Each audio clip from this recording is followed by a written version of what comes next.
As we shift into fall, state leaders are already thinking about winter and clearing snow from the roads. In some cases, what they're finding is a big increase in the price of road salt.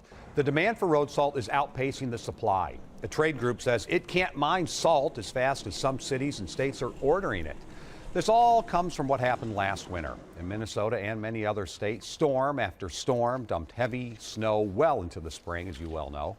Davis joins us from St. Paul, where she talked with the folks from MnDOT today. We don't want to repeat, Angela. Yeah, you know, rush hour here in the Twin Cities in September looks a lot different than rush hour does in January. You know, it won't be long before those MnDOT trucks are out there loaded with salt, clearing the way for us. But this winter, the process will be more expensive than it's been in the past. Impressive, isn't it? A pile of road salt so high that there are avalanche warnings posted nearby. And MnDOT crews will likely use every ounce of it. This year, we're going to pay about $80 a ton, and we've ordered at MnDOT about 277,000 tons of salt for the coming winter. And that's pretty similar to what we ordered last year. But what's different is what the state is paying for it. MnDOT spokesman Kevin Gutnick says the price jumped about 4%. They started ordering it at the end of last winter, and most of it has already been delivered. One of the reasons we get started real early is because the salt comes up the river on barges, and when it gets to be close to wintertime, rivers tend to freeze up. So we get that salt stocked up ahead of time.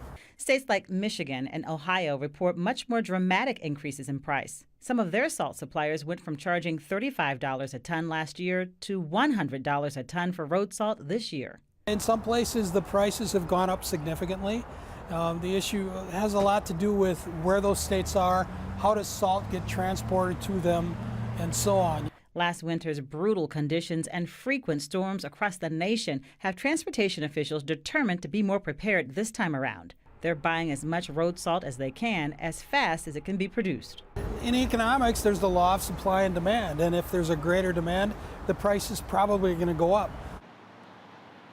Now, MnDOT says that's why they try to buy what they think they will need for the winter to come early in the year. They try to get it before the price shoots up, and that's what we've seen this year.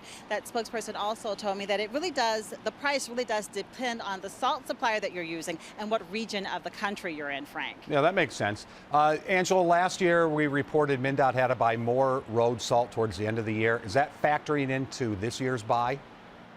Yeah, you know, as we got into spring, they ended up having to purchase an additional 30,000 tons of road salt we saw last season. But they say that this year they're still ordering the same amount that they did last year because, you know, there's really no way to really predict how much snow we're going to get. They do say if they have to buy more, that they have money in the budget to get it. So they're being as precise as they can be, I guess. Let's hope we use 20% and sell the rest to Michigan or Wisconsin or something. Thanks, Angela.